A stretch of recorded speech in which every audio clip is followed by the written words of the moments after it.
Fala, meus amigos, sejam muito bem-vindos à nossa aula da NBC PG12 R4. E por que eu fiz questão de frisar o R4?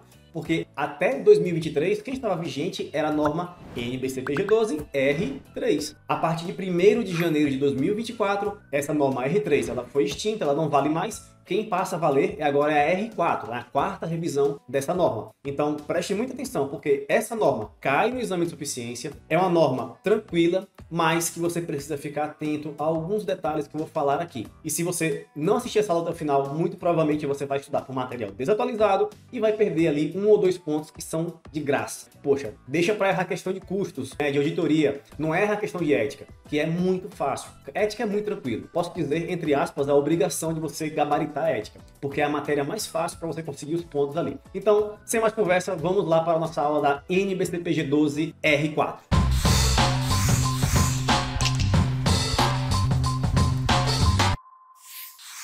Então bora aqui para a nossa aula da NBCPG12 R4. Primeira coisa, o que é que você precisa saber dessa norma? E aqui eu já vou fazer uma pausa para conversar com vocês. Sempre, pessoal, sempre que vocês forem estudar, não queira estudar como se fosse lendo um livro lá de Harry Potter, né, que você lê esperando o que vai acontecer. Não, não faça assim, certo? Não leia como se fosse um romance, uma ficção científica. Não leia as coisas, não estude dessa forma. A primeira coisa que você tem que fazer quando você sentar para estudar é se perguntar: o que é que eu devo aprender desse assunto? Quais são os pontos mais importantes, certo? Então faça isso. Afinal de contas, a gente quer marcar o X correto lá na nossa prova do exame de suficiência ou do nosso concurso público. E o primeiro passo para você marcar o X correto é entender, né? Se perguntar quais são os pontos ali principais daquela norma. Porque tem coisa que está lá na norma, mas que não cai na prova. Então para que você vai fixar isso? Não precisa.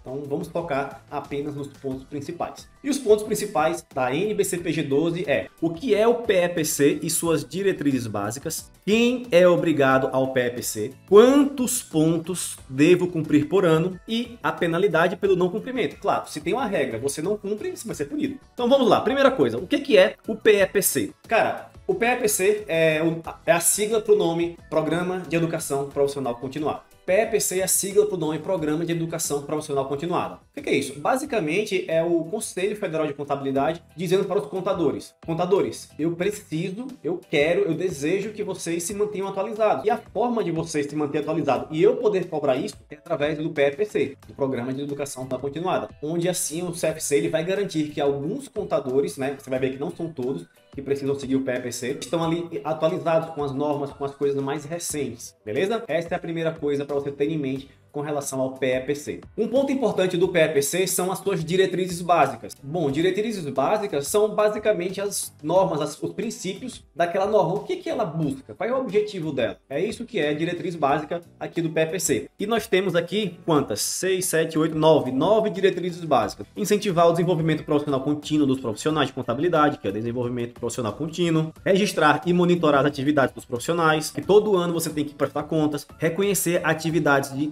desenvolvimento profissional, ampliar parcerias com capacitadoras com o objetivo de apoiar o PEPC, isso aqui é outra diretriz básica, estabelecer uniformidade de critérios, né? Uniformidade de critérios no âmbito do sistema CFC, habilitar capacitadoras, cursos e eventos para o PEPC, conforme resolução específica e manual de procedimentos para as capacitadoras, promover a gestão do PEPC e manter os cadastros de cursos e eventos atualizados. Esses 9 itens aqui são as diretrizes básicas do PEPC e você precisa ficar ligado nisso. Olha para cá. Quando tem lista assim, cara, é batata. Muito provavelmente a banca vai cobrar algum item, certo?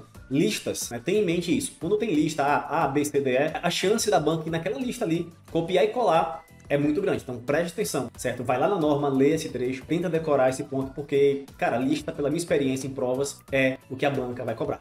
Beleza? Então vamos lá para o próximo ponto que você precisa entender sobre a NBCPG12. Bom, o próximo ponto é entender quem é obrigado a cumprir o PEPC e quem pode cumprir de forma facultativa, né? Nós temos essas duas classes. Nós temos os profissionais que são obrigados, então obrigatoriamente o cara vai lá cumprir esse negócio, e temos os caras facultativos. Ele faz se ele quiser. Se ele tiver de bom humor, ele faz. Quem é que vai fazer aqui o PEPC de forma obrigatória? Contadores do CNAE, certo? É o Cadastro Nacional de Auditores Independentes. Aí vem todos os CNAEs. QTG, que é o que eu tenho, CVM, Bacen, SUSEP, Previc, CVM, esses daí estão obrigados a cumprir o PEPC. Quem mais, Felipe? Os peritos contadores, né? O cara tá lá registrado no CNPC, os peritos contadores, os responsáveis técnicos pelas demonstrações contábeis ou que exerçam funções de gerência e chefia no processo de elaboração das demonstrações contábeis das empresas. Quem mais, Felipe, que precisa cumprir o PEPC? Os responsáveis técnicos de empresas que são regulamentadas pela CVM, pelo Banco Central do Brasil, pela SUSEP, pela Previc. Então, se o cara for o responsável técnico por as demonstrações contábeis desse tipo de empresa, que é a empresa que é regulamentada por alguns desses órgãos, esse responsável técnico, ele também está obrigado ao PEPC, beleza? Quem mais, Felipe, que é obrigado ao PEPC? Os responsáveis técnicos pelas demonstrações contábeis das sociedades e das entidades de direito privado com ou sem finalidade de lucros que tiverem no exercício social anterior receita bruta igual ou superior a 78 milhões de reais e que não se enquadrem no item anterior, que é o item desse daqui. Ou seja, qualquer outra empresa que faturou mais de 78 milhões também é obrigado ao PEPC. Ah, Felipe, eu sou contador, eu tenho um escritório de contabilidade e eu tenho vários clientes pequenos, mas tem um que entra nesse item aqui. Eu sou obrigado? Sim, você vai ser obrigado. Apesar de todos, de 99% dos seus clientes não chegarem a esse valor, apenas um cliente chega, então esse um cliente é necessário, já que ele bateu lá a regra, beleza? E agora a gente vai para os profissionais facultativos, aqueles que vão fazer se der na telha, se der com vontade de fazer, eles vão lá e fazem, cumprem o PEPC. Quem são essas pessoas que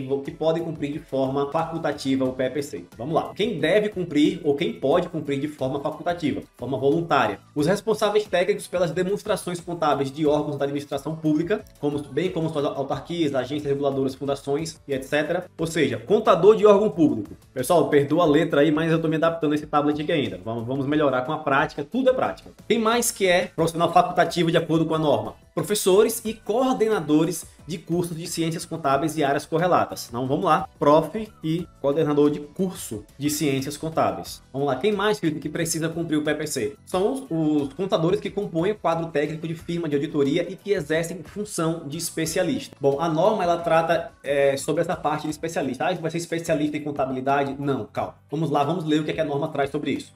Para fins dessa norma, entende-se como especialista o indivíduo ou empresa que detém habilidades, conhecimento e experiência em áreas específicas não relacionadas à contabilidade ou à auditoria das demonstrações contábeis, exceto os sócios da firma de auditoria. Você é um contador que compõe o quadro técnico de uma firma de auditoria e você sabe muito sobre varejo, certo? Você sabe muito sobre estoque de varejo, sobre vendas, sobre giro de estoque, sobre controle de gestão, enfim, você sabe muito sobre varejo. Você é um especialista naquela área de varejo, né? Porque lembre que as empresas têm nichos, né? Tem empresa de educação, varejo, de energia, de combustíveis, enfim, e você lá é um especialista em varejo. Então, nesse quadro, você seria um contador especialista em varejo, então nesse quadro você entraria na lista, no rol dos profissionais facultativos, beleza? Quem mais, Felipe, que pode cumprir de forma facultativa? Bom, os demais profissionais da contabilidade com registro no CRC que não estejam no caso do item 4. Basicamente, todo o resto. Quem não é obrigado pode cumprir de forma facultativa. Era mais fácil ter colocado só essa linha aqui, mas tudo bem. Quiseram colocar 3 antes, então vamos lá. Quantos pontos eu tenho que cumprir no PEPC? Vamos lá, a gente já viu quem é obrigado e agora bora ver quantos pontos, né? Qual é o objetivo aqui do PEPC? Vamos lá, nós temos aqui dois valores mínimos, certo?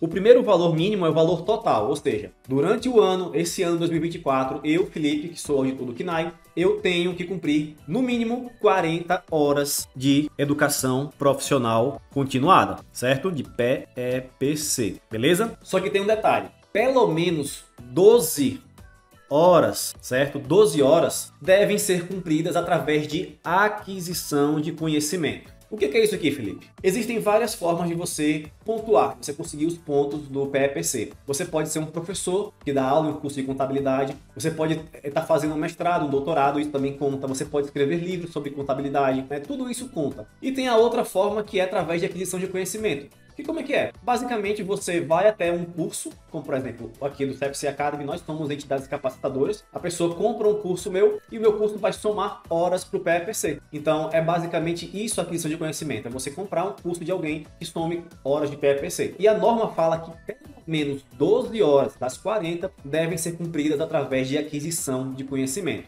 E por que, Felipe? Por que isso? Vamos lá. Imagina que você é um professor. O professor, ele já recebe pontos naturalmente para o PEPC, só pela profissão dele. É muito fácil para ele conseguir os 40 pontos, né? É só ele dar 40 horas de aula e acabou-se, né? Eu acho que essa é a quantidade de horas que é contado lá. Enfim, é só basta ele seguir a profissão dele. E não necessariamente ele vai estar atualizado. Até porque, veja só, quantos professores da faculdade você viu ali que tem tempo que não abre um livro para estudar? No meu tempo, tinham vários. Então, enfim. Né? Então, esse profissional ele já cumpre naturalmente, pela profissão dele, as horas do PEPC. Então, a norma colocou essa regra de pelo menos 12 horas serem cumpridas com a aquisição de conhecimento, ou seja, comprando o curso de alguém que tem ali o cadastro do CFC. E vamos lá, Felipe, você falou em horas, só que a norma fala em pontos. Vamos aqui para o nosso slide. Exatamente isso, né? Eu falei horas, só que a norma fala pontos. Por quê? Porque cada ponto é igual a uma hora de educação continuada, certo? Cada ponto equivale a uma hora. Então, óbvio, para sua prova, leve o nome de pontos, beleza? Mas é a mesma coisa de uma hora de aula. Aí você pode estar se fazendo a seguinte pergunta agora. Professor, eu sou um auditor e também sou perito contador. Eu tenho que cumprir quantas horas? 40 horas? 60? 80? A norma, ela fala exatamente sobre isso. Vamos lá. O que a norma fala? Ela fala o seguinte, no item 9. Os profissionais obrigados ao cumprimento do PEPC que se enquadrarem em mais de uma categoria do item 4, certo? Porque qual que é o item 4? Esse daqui, ó. Em mais de uma categoria dessa daqui, deve cumprir a pontuação exigida para cada categoria e habilitação dentro do total de pontos anuais. O mínimo exigido pelo respectivo órgão regulador. Então, meu amigo, se você está em mais de uma categoria, você tem que fazer 40 pontos para a categoria A, no caso o KNAI, e 40 pontos para a categoria B, no caso o CNPC, ou se tiver o KNAI QTG, o KNAI CVM, você vai ter que fazer 40 pontos para cada um deles. O nosso próximo item é o seguinte: quais são as formas de pontuar, né? Quais são as formas de conseguir os pontos? Existem 5 formas, né? Atividade de educação profissional continuada, aquisição de conhecimento, docência, você é professor, atuação como participante e produção intelectual. E essa atuação como participante aqui, pessoal, é atuação como participante em atividades relacionadas ao PEPC, beleza? E aqui é limitado a 20 pontos. Eu posso acumular no máximo 20 pontos aqui dessa forma. Beleza? Então vamos seguindo. Felipe, e se eu não cumprir ali o PEPC, o que acontece? Bom, primeira coisa, você vai ter que apresentar uma justificativa formal do porquê que você não cumpriu. Essa justificativa pode ser acatada ou não pelo CFC. Se for acatada, tudo bem, você deve receber um prazo para cumprir novamente, etc, tudo bem. E segue a vida. E se você não cumprir, o que acontece? Se você não cumprir, meu amigo, se você é auditor do KNAI, você vai ser expulso, entre aspas, você vai ter seu KNAI baixado, você vai deixar de ser auditor. E se você for do CNPC, você não vai ter mais aquele registro do perito, certo? E o CRC, eu também perco meu CRC? Não, você continua com o seu CRC, você não vai ser punido com a retirada do seu CRC. Eu posso voltar, Felipe? Pode. Como? Nova prova de qualificação técnica geral. Basicamente isso. Você vai fazer uma nova prova, porque para você ser auditor do KNAI, ser do CNPC, você tem que fazer prova. Então, para você voltar, depois de ter saído por conta do não cumprimento, você tem que fazer uma nova prova. Tem mais alguma coisa relevante aqui nessa norma? Tem só mais um ponto, que é o seguinte. Imagina a seguinte situação, que você é um contador com KNAI, ou seja, você é obrigado a cumprir o PEPC, e por algum motivo ali você teve que se afastar da sua profissão de auditor de contador. Como é que fica a sua situação? Você vai ter que cumprir 40 horas? Como é que fica? E a resposta é que não, você não tem que cumprir as 40 horas, você tem que cumprir somente a pontuação proporcional aos dias que você trabalhou naquele ano na atividade em que é obrigatório o PEPC. Se você trabalhou metade do ano, 6 meses, como auditor do KNAI, então e a outra metade não, você ficou afastado, você tem que cumprir apenas 20 pontos. Beleza? E é qualquer afastamento que eu posso fazer isso? Não, a norma lá traz quais são as hipóteses. Licença maternidade ou licença paternidade, enfermidades, acidente de trabalho e outras situações que a Comissão de Educação Profissional Continuada julgar pertinentes em acatar. Basicamente é isso. Beleza, pessoal? Então, o que é que vocês vão fazer agora? Primeira coisa, vocês vão ler a norma também. Vocês vão passar um olho na norma, certo? Não fique só nessa aula. Essa aula aqui a gente traz os pontos principais, mas o aprendizado parte de você. E a segunda coisa que você vai fazer depois de ler a norma e ler as suas anotações é o seguinte: esse site é o CFC Questões, o maior site de questões focado no exame de suficiência. Eu vou deixar o link aqui embaixo para você clicar e fazer a sua inscrição também. Você pode testar ele de forma gratuita e, se você quiser, e eu recomendo, faça a sua assinatura porque é bem baratinho, é bem acessível e vai ajudar muito. O que você vai fazer? Você vai vir aqui em questões, você vai escolher aqui ética, cadê ética? Aqui, ética, exame de suficiência, e procurar aqui NBCPG-12 e vai responder as questões da NBCPG-12, beleza? Ó, a primeira questão aqui é sobre quem é obrigado ao cumprimento do PEPC. Esse ponto cai bastante. Então é isso, pessoal. Essa aula bem objetiva, bem direcionada ao que cai na prova sobre a NBCPG-12. Estudem, leiam a norma, façam os resumos, façam o estudativo. É assim que você vai aprender e é assim que você vai ser aprovado lá no seu exame de suficiência. Se você quiser ser aluno do Método 3R, o link está aqui embaixo na descrição do vídeo para você fazer parte do método que mais aprova em termos percentuais aqui no Brasil. 72% dos nossos alunos são aprovados.